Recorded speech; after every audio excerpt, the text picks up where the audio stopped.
It's bigger than us. It's Michael Wright. Hi. Hi. We're going to talk about Michael's new single coming out very shortly called Breaking Free. I'm very excited to kind of find out what's going on with him. You ready to do this? Yes, let's do this.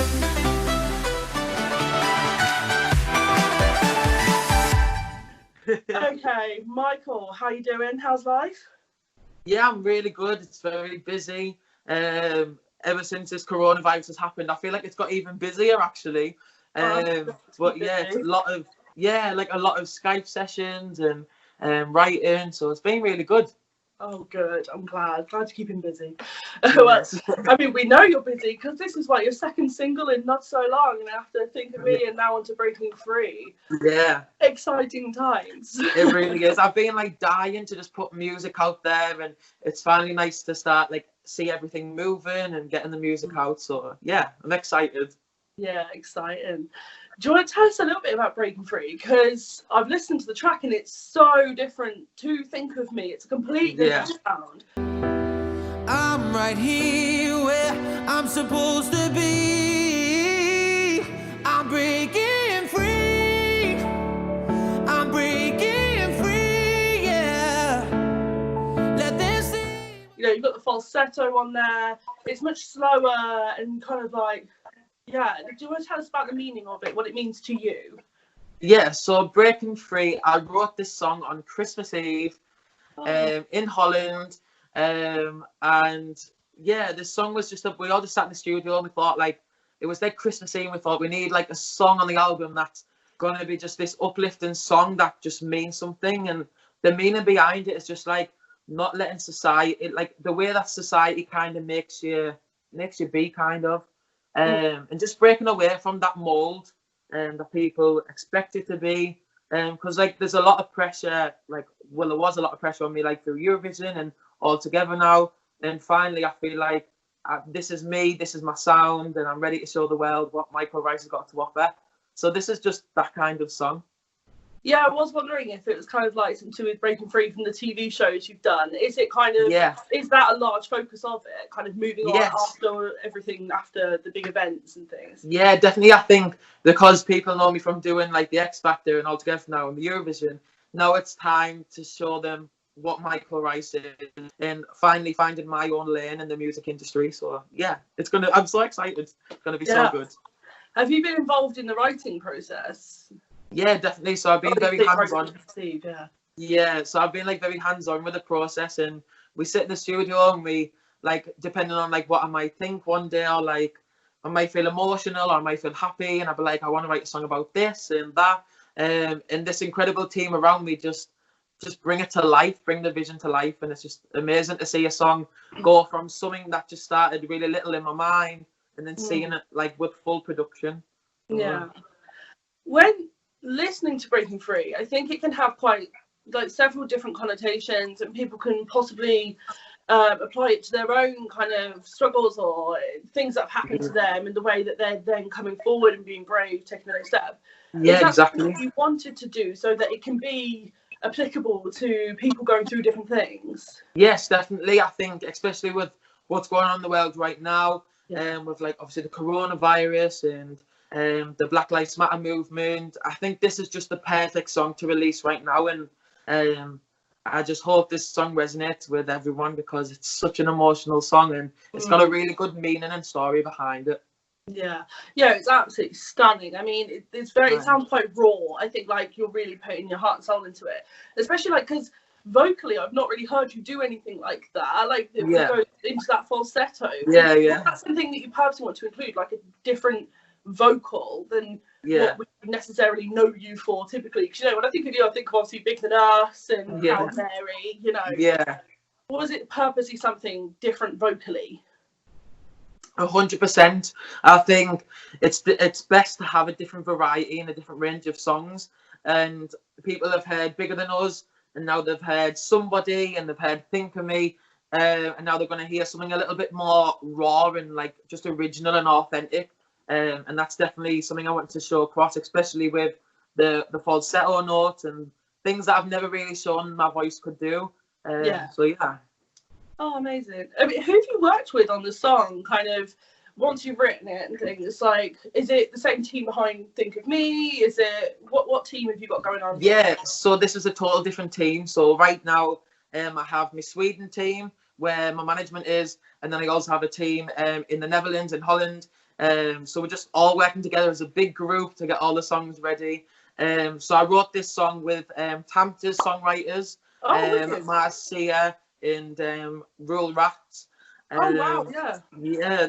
Like it's just honestly, it's just been crazy for me. Like this whole journey, like it's hard to even like take in. Honestly, that's really cool. You work with Roel because I mean he's done songs for Eurovision. You decide before, like top of my head was in 2018. He did what was the bookie's favourite to win Eurovision. You decided it didn't in the end, but it is still like a massive fan favourite. That song. So that's really cool. You're working with Roel. Yeah, I think it's nice to work with, like, obviously Eurovision's given me such a platform and such a family and connections. It's only right that I use these songwriters because they know what they're doing and they're just incredible. Yeah. Oh, that's wicked. That's so exciting. Oh, can we expect kind of like an album, an EP? Yes, definitely. So we did have things in plan, but because of the coronavirus and everything kind of got a bit jilted. So now what we're going to do is we're going to do Breaking Free. We're going to have 2 more songs over the summer, August, and then possibly September. And then round about October time, me and my birthday, there'll be like a little EP / album coming out. So yeah, it's exciting. What can we expect, or are you keeping it all a secret? Is there any kind of particular genre you've gone for, or is it just like a mix of all sorts of things? Yeah, so I think right now this is like the build up to the album, to the EP. And we've gone for a total different sound with the EP. So it's very like kind of like The Weeknd. It's got like the 80s vibe, 90s vibe. It's very cool. Kind of like Post Maloney as well, which is something like I've never really done before. So it's going to be exciting for you guys to hear that when it's out and it's all finished and see like the real Michael Rice style. That's wicked. I mean, it sounds extremely current. Like, I know that sounds like such a silly thing to say, but like, you know, all the references coming out with, and even Breaking Free, I think it really hones into that singer-songwriter thing, which, let's face it, is probably the UK's biggest kind of music export, and that is such a great thing. It sounds like you're also kind of tuning into that to kind of create this new sound for yourself. It sounds really great. Really can't wait to hear it. Yeah, I think it's like we're trying to go really mainstream now.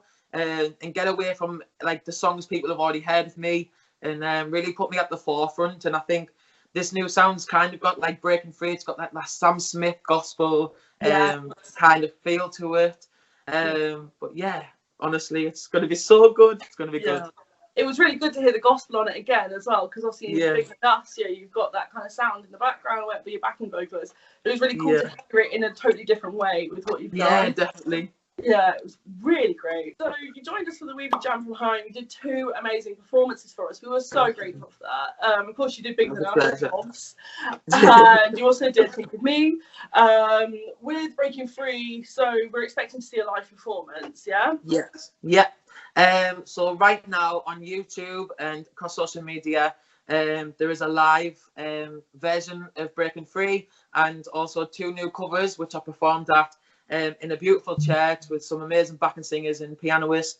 So yeah, go and check that out right now. Yeah, I mean, like in the church, I was wondering how you're going to go about having the gospel sound. If you're doing it in church, what better place? Yeah, because the acoustics are going to be absolutely amazing. So yeah, it was such great fun.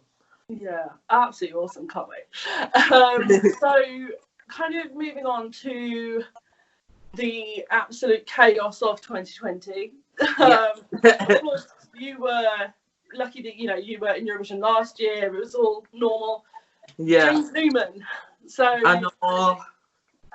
Obviously, this year, as somebody who's participating in Eurovision, what do you feel? What did you feel when you heard about the cancellation of Eurovision 2020, knowing that like if it was a year earlier, it would have been you? Yeah. It's definitely like heartbreaking. I remember like seeing it on like Twitter, #1 trending, like it's cancelled, the Eurovision's not going ahead, and all I could think about was poor James. Like he's worked so hard up until now, and not getting the opportunity I did to experience the Eurovision buzz and the Eurovision family, and being in the host country and experiencing it all. But yeah, it's really guttering that's not going ahead. But I think the artists that were this year's artists were so incredible. And to top it off, the Eurovision movie came out, and Yes. I thought it was absolutely great. Yeah, I've seen it. I thought it was absolutely great. And right now, like, my favorite song is Double Trouble. I don't know what it is, but it gets me every time. Double Trouble. And the end song, I thought the end song was amazing. I wasn't expecting them to sing a song like that, so it was like, whoa. It was one of them wow moments. That one's my favourite as well. It's Who's a Bit. I think it's like in the UK charts now. Which, I mean, you know firsthand, the UK's attitude to Eurovision. It's like, it's absolutely mind blowing. Honestly, that's so great. Who was your favourite from the songs this year? Oh, I really liked Iceland. I thought that Iceland could have probably had the shot to win, like had a really good shot to win. And I also liked the Mamas. I thought that was such a cool song. Oh my god. And I really liked, I think it's Germany. Was it Ben? Yes, Ben. Ben, I really like that. He's not going back next year, you know. He's not necessarily. The broadcast in Germany haven't outright picked him, which to me just blows my mind. That's mind blowing. Oh, he had such a good song, and his voice is really, really good. So good.